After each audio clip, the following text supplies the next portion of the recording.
Isang mapagpalang araw sa ating lahat. Ako po ay Zarina Espalamat, ilalahat ko ang tunan para sa daily devotion na pinamagatang 7 Essentials, Divinity and Humanity of Christ, the series of Essentials of the Historic Faith. Ito yung 7 doktrina na kailangan ng Diyos, no?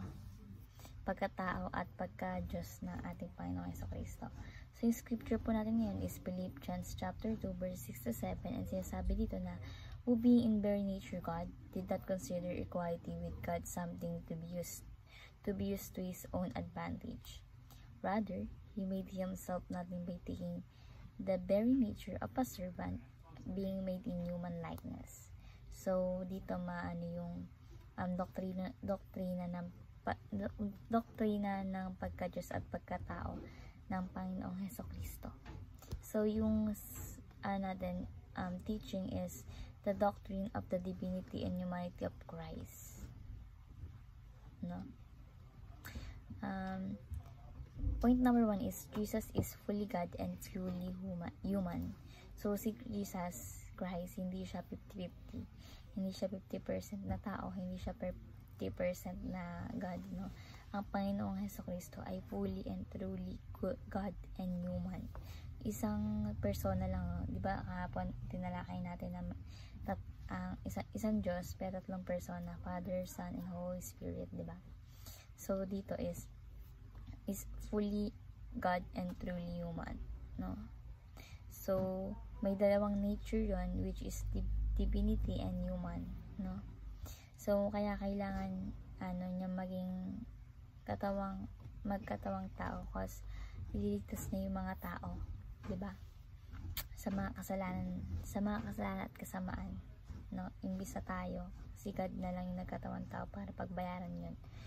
Point number 2 is Jesus is the perfect mediator. So perfect mediator means God man, utak, tao o Diyos, no? And namamagitan sa tao at Diyos, kasi sabi dito, no? Siya yung God man and perfect mediator. So sinasabi dito na yung ating Panginoong Jesucristo is need maging tao, kasi gusto niya mapanumbalik yung relasyon ng tao and God, no? Between God and human. So ang nagme-mediate na sa atin is ang Panginoong Jesucristo.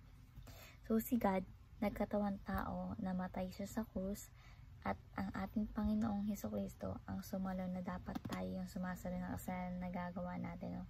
Tayo sana tumanggap na kamatayan, no?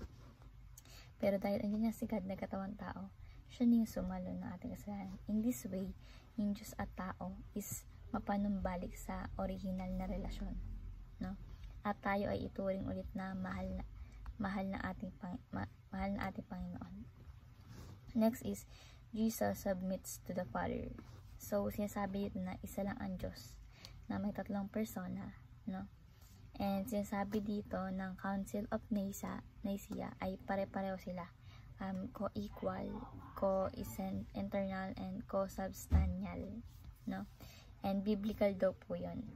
And sa mata ni God, sa paningin ni God, is pantay-pantay lang yung 3 yun. Pantay yung Holy Spirit and God Holy Spirit sa Father, and Holy Spirit sa Son, Father sa Son, ganun po, no? Pantay-pantay na sila. And dahil nagpakumbaba yung ating Panginoon sa Kristo at nagkatawang tao siya, nagpasailalim siya sa Diyos Ama, no? So si God nagkatawang tao para sa atin, no? So para natin may sasabuhay to bilang application is believe in substitutionary atonement, no? Pag sinabi daw pong substitutionary atonement, from the word na substitute, ang Panginoon ang nag-substitute sa atin, na dapat yun tayo yung parusahan, no? Ipako sa krus at mamatay. Pero si God nagkatawang tao para sa kasalanan, kaya siya tinawag na substitute, no? Naging substitute natin doon sa krus ang ating Panginoong Jesucristo. Sinalo lahat ng ating Panginoong Jesucristo. He is our substitute, no? So kaya tayo naligtas kasi pinapananampalataya pinapanampalatayaan natin yung ginawa natin Panginoong Jesucristo, no, sa krus, and hindi tayo paparusahan kasi si Jesus Christ na yung gumawa nun. Si Jesus Christ na yung nasa krus imbis na tayo. So next is worship Christ for His amazing love. So sinasabi ito na sobrang laki, lawak at lalim ng pagmamahal sa atin ng ating Panginoong Jesucristo. Nagkatawang tao siya, 'di ba? So ganun yung sinapit ni Jesus Christ nung nagkatawang tao siya. Pinahirapan siya, nasaktan siya, naging baby siya, no? At the same time naging baby, nasaktan siya, pinahirapan, nilatigo, na pinako sa krus at namatay, no? Because of love, dahil sa pagmamahal niya sa atin, kaya niya nagawa yan, no? Amazing love kasi namatay si Jesus para sa atin. Worship Christ for His amazing love. And lastly is imitate the humanity of Christ. Isang kadahilanan kung bakit nagkatawang tao ang ating Panginoong Jesucristo. Kasi tayo mga tao, nakalimutan natin kung paano maging tao, paano maging makatao, paano magpakatao, diba? So human being sa chapter 1, Genesis chapter 1, no, na dapat tayong lahat ng mga tao is maging ganun, katulad sa Genesis chapter 1. And sabi nga po ni Apostol Pablo na lahat tayo may katulad ng ating Panginoong Jesucristo soon, 'di ba? And dapat simulan na natin yung ngayon pa lang is pinapractice na natin kung paano maging si Jesus Christ, kung paano maging Jesus Christ.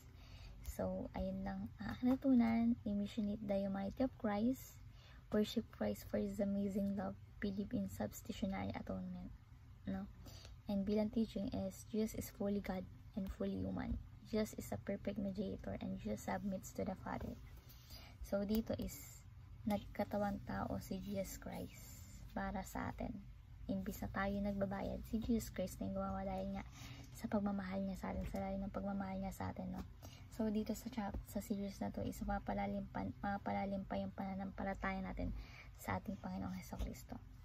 Yun lamang po ang natutunan. Thank you po sa pakikinig at God bless po sa ating lahat.